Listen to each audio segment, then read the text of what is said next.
What is your deepest offering? We're about to ask that again. We're going to get into it. Why are you here on earth? What do you want to do? The purpose of your life. Who are you? What are you all about? We're going to get into it. But first, I am your hustling homie, your platform partner, Jackson 360. And I am here to help you not only enhance your communication, but also be able to take your life next to the next level. I want to help you do it. I want you to keep in mind, we're about to do it in due time because it's time for communication. Boom, boom, boom. All right, first of all, I cannot change your life, but I can help change your day. And I want to do that by offering you this video where I'm going to be coming from my book, which is Shut Up and Hustle, how to live the life of your dreams by thinking like an immigrant. And I want to know, what is your, first of all, who are you? Who are you? Not what's your name, not your job position. No, I'm not talking about the cars and the money. I'm not talking about the material things. I'm not talking about that. I'm talking about who are you when nobody's around. When you're by yourself and it's just you and your mind. I'm not talking about when you're in groups and people are asking you questions and you got to put on a certain front and you're representing your organization. No. Who are you? Who do you want to be? Now, when you ask yourself that, you're going to help get to the point of understanding what your life is about and what is your deepest offering. Now, everyone has some sort of unique purpose, some sort of unique a talent or skill and gift, a unique energy in your spirit. Everyone is aligned different. And that's why I like astrology, because astrology talks about the different energies of the universe. It's talking about the elements, of earth, fire and air and, and water. And we're all like a cocktail, and we all have different levels of air and water and these elements and this fire. And depending on how much you have and where you have it placed in certain areas of your life, usually says a lot about what energy of your spirit that you have to offer and the purpose of why you're here and what you want to do and contribute to the world. So I want to take it down on a very basic level, and I talk about this in my book. Okay, and it's when you're asking your deepest offering, I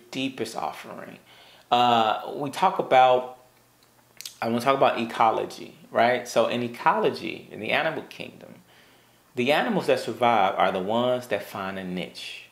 The niche is like the organism's profession.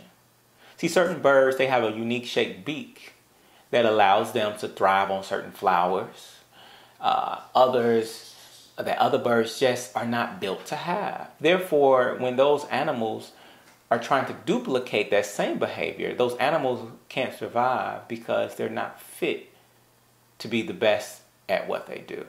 That means they cannot dominate because they're trying to eat things that they're not necessarily designed to win at and thrive at. It's also the same in the career world. When you duplicate the actions of what everyone else is doing, you will discover that the field is crowded with too many people who are competing for the same space, and most of them are better than you. You may begin to feel like it's not enough money or food or resources to go around.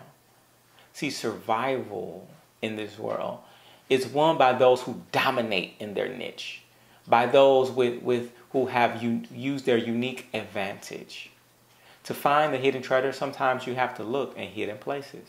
You got to close your eyes, forget about everyone else's limiting beliefs, and discover what you love and combine it with something that already exists and adapt that to your spirit. You are not like everyone else, so stop trying to do what everyone else is doing.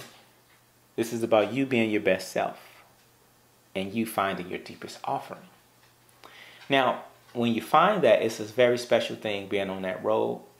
And this is one of the most meaningful things that you can do. And it's important that you unlearn. You have to unlearn some of the things that you were taught in school. Many times they just teach us, how to find this specialized skill. And that's important, but unfortunately, your life is bigger than just one specialized skill.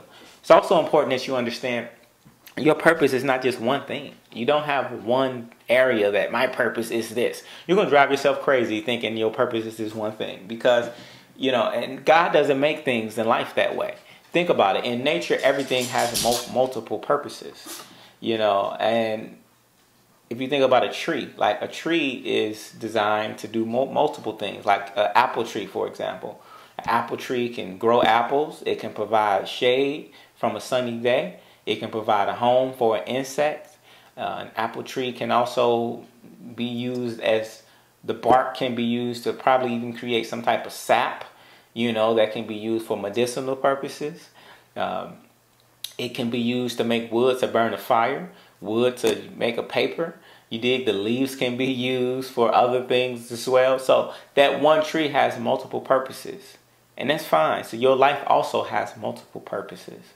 You can, at different points of your life, you're going to play different positions. Sometimes you're going to be the son. Sometimes you're going to be the father. Sometimes you're going to be the child. Sometimes you're going to be the parent. Sometimes you're going to be the student. Sometimes you're going to be the teacher.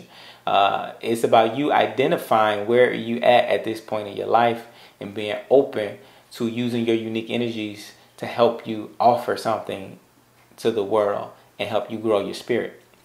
Now, the problem comes if that apple tree, if you get a seed to that apple tree, put it in the ground, and the apple tree doesn't grow, but instead a pineapple tree grows. That's the problem. Because many people are busy trying to be something else that they're not. We're supposed to be an apple tree, but you're trying to be a pineapple tree. It's like a fish trying to climb a tree. No, if you're meant to be in the water, be in the water. Many people are trying to climb trees when they're not designed to do that. And I'm simply just reiterating what I said before about people in the workplace following everyone else. It's good to emulate people that you respect, but you don't want to follow the crowd and follow the herd. You got to ask yourself at some point, are these people even are they even successful at what they're doing? When you think about 95% of the world is really virtually broke. I mean, they don't even financially have $1,000 in the bank account just in case an emergency comes. Literally over 80% of the world doesn't have that. Over 50% of the world outside of America doesn't even make over $30,000 a year. And so when you look at that, when we look at the grand scheme of things, really, there's only about 5 to 10% of people that are really, you got 5% of people that are controlling most of the world's wealth. 10% of those are making at least 6 figures to $1 million, and then most of them aren't even happy. So why are we following the crowd? It just doesn't make sense to me. So it's very important that you look within and determine what success means for you, and you figure out what your deepest offering is, and you use your unique advantage to help other people and not be selfish. Hey, check out the new book, Shut Up and Hustle. It's Jackson 360, all about making things happen. Yes, your platform partner, your hustling homie. Look me up again, Dr. Jackson 360. You can look at my website, it should be in the link. Also, we have theworldonbills.com, internationalpowerbrokers.com. All those links. Just look me up. Follow me on social media. Subscribe to the page. Like the videos. Until next time.